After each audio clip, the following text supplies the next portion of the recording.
నీటి చూపులు ఐదుగురు కన్యామునులని కలియజూశాయి. అతని పెదవులు కదిలాయి.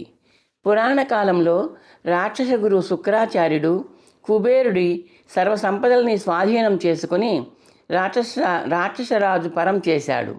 పరమశివుడు కల్పించుకొని ఆ సంపదలను మళ్ళీ కుబేరుడికి దక్కేలా చేశాడు. అది జరిగేలోపే కొందరు రాక్షసులు నవనిధులలో కొంత తస్కరించి హిమాలయ పర్వత గుహల్లో దాచారు. ఈ యుగములో 90 సిద్ధులు ఆ నిధులను చూశారు. హిమాలయాల నుండి ఒక్కొక్కరు ఒక్కొక్క నిధిని మోసుకు వచ్చి ఇక్కడ దాచారు. ఇది నాకు అశ్వత్థామ గారు చెప్పారు. ఆయన మాటల్ని అనుమానించాల్సిన అవసరం లేదు. ఇవి నవనిధులే అని నా ప్రగాఢ విశ్వాసం. సందేహించాల్సిన పని లేదు. విలువ కట్టలేని మహాసంపదలివి అవని అంది. నిధి అప్పుడే గుర్తొచ్చినట్టు గుంపుగా కూర్చున్న గ్రద్దలను చూశాడు. మన పక్షిమిత్రులు ఇంకా ఎంత సమయం పాటు ఉంటారో ఇక్కడ ఊహించడం కష్టమేం కాదు. నువ్వు నవనిధులను తరలించుకుపోయేదాకా సర్పాలు రాకుండా కాపు కాస్తూ ఉంటాయి. అన్నల చిన్నగా నవ్వుతూ అంది. నవనిధులను తీసుకువెళ్ళాక ఆ సర్పాలు ఏం చేస్తాయో నిధి అన్నాడు. సర్పసంకల్పం గురించి అనిల చెప్పాలి. అనిల ఆహారాలు కదా సర్పాలు. గగన నవ్వుతూ అంది. అనిల క్షణకాలం మౌనంగా ఉండిపోయింది. ఆమె చూపులు నిధి వైపు తిరిగాయి. నవనిధుల్ని ఇక్కడ భద్రపరిచిన 90 సిద్ధులు మరణించిన తరువాత 9 సర్పాలుగా పునర్జనులు పొందారేమో అని నాకెందుకో అనిపిస్తోంది. నిధి ఆశ్చర్యంగా చూశాడు. నేను ఆ సిద్ధుల ఆత్మలకు అన్యాయం చేస్తున్నానా? నవనిధులు ఆ మహాత్ముల ఆస్తి కదా. అవని చిన్నగా నవ్వింది. జలతరు పాషాణ ఖనిజ నిధి నిక్షేపాలు అనేవన్నీ అవి ఉన్న ప్రాంతాన్ని పాలించే రాజువి. వాటి యజమాని లేనప్పుడు ఈ నవనిధులు ఇప్పుడు సిద్ధుల అధీనంలో లేవు. పైగా ఇవి ధర్మబద్ధంగా అర్థించినవి కావు. అశ్వత్థామ వాక్కును అనుసరించి అసురులు దోచి తెచ్చి దాచుకున్నారు. సిద్ధులు దోచి తెచ్చి దాచారు. వీటి సంరక్షణ సర్పాలకు శ్రమ తప్ప లాభం లేదు, ఉపయోగము లేదు. మరొక్క మర్మం కూడా ఉంది. సర్వసంగ పరిత్యాగులైన సిద్ధులు దురాశతో నవనిధులను తెచ్చుకున్నారు. అపహరించి తెచ్చిన ఐశ్వర్యాన్ని అనుభవించకుండా పర్వత గర్భములో పదిలం చేశారు. నవనిధుల్ని 90 పంచుకొని వైరాగ్యాన్ని వదిలేసి లౌకిక జీవితం గడిపి ఉండవచ్చు. లేకపోతే నవనిధులు లభించిన ప్రదేశం ఏ రాజ్యంలో ఉందో ఆ రాజ్య పరిపాలకుడు స్వాధీనం చేసి ఉండవచ్చు. నిధి కల్పించుకుని అన్నాడు. అవును, ఆ సిద్ధుల చర్యలో త్యాగము లేదు, భోగము లేదు అవని అంది. నిజమే. నవనిధుల సంగ్రహ కార్యం అక్రమమైతే నన్ను అశ్వత్థామ మహాశయులు ప్రోత్సహించేవారు కాదు నిధి అన్నాడు. 5 కన్యామునులు అంగీకార సూచకంగా తలలు పంకించారు. నిధి రాసుల వైపు ఒకసారి చూసి నిధి అవని వైపు తిరిగాడు. ఒక ప్రముఖమైన అంశం గురించి ఏమాత్రమూ ఆలోచించకుండా అంధ ఉత్సాహంతో సాహసయాత్ర చేస్తూ వచ్చేశాను. అత్యంత ప్రధానమైన అంశాన్ని ఎలా విస్మరించగలిగాను? అవనితో పాటు సలీల, అన్నల, అనిల, గగన అతని వైపు ప్రశ్నార్థకంగా చూశారు. ఆవేశంలోంచి పుట్టిన అజ్ఞానం నా ఆలోచనని కబళించి వేసింది. నిధి బరువుగా నిట్టూర్చాడు. ఏమిటది నిధి? అవని ప్రశ్నించింది. నవనిధి రాసులు ఊహించలేనంత బరువుగా ఉంటాయి. చూస్తున్నారుగా. ఉత్తరీయంలో మూటగట్టి మోసుకెళ్ళలేనుగా. నిధి నీరసంగా నవ్వాడు. అవును, ఒక గజరాజు మోయదగిన ఘనభారం అనల అంది. మనం 5 ఉన్నాం, నిధి ఉన్నాడు. నిధుల భారాన్ని పంచుకోలేమా? అవని అంది. ఎందుకు పంచుకోలేం? అనిల అంది.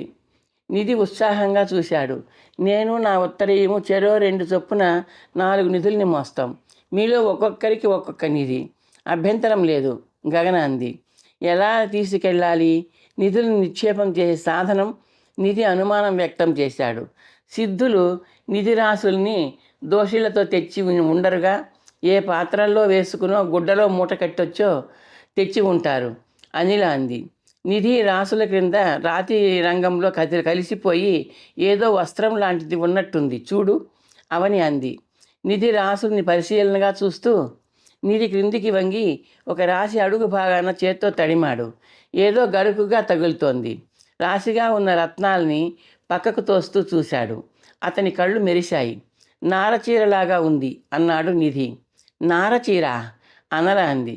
ఎన్నేళ్ల నాటిదో, కదిపితే పొడి అయిపోతుంది. నిధి అన్నాడు.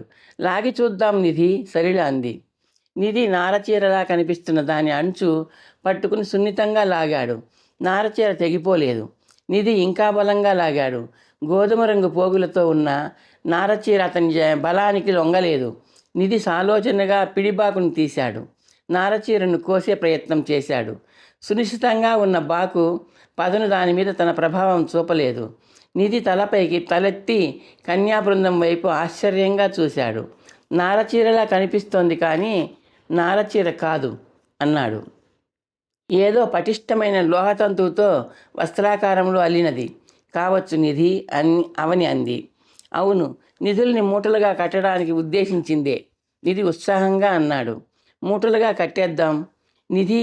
ఒక్కొక్క రాశి నుండి 9 రత్నాలను వదిలేయి సర్పాల కోసం, అవని సూచించింది.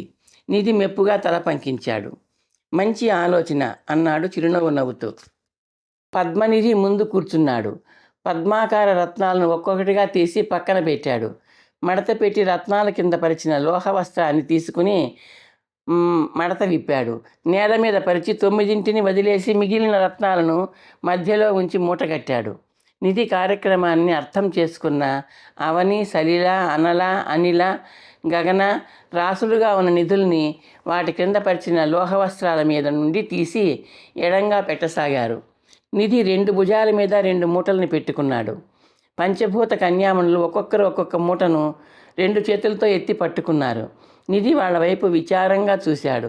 మీకు శ్రమ కలిగిస్తున్నాను. మా కోసం నువ్వు ఎంత శ్రమపడ్డావో మర్చిపోయామనుకున్నావా?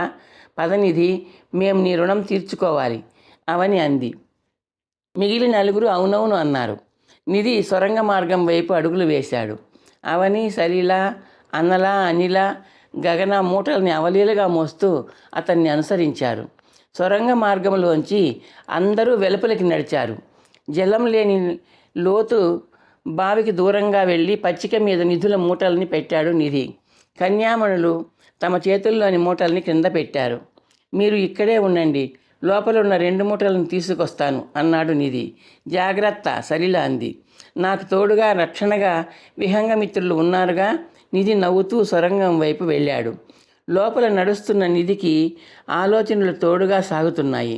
నిధుల్ని పర్వత గర్భంలోంచి వెలుపలికి చేర్చడం సులభమే, రాజధానికి చేర్చడం ఎలా?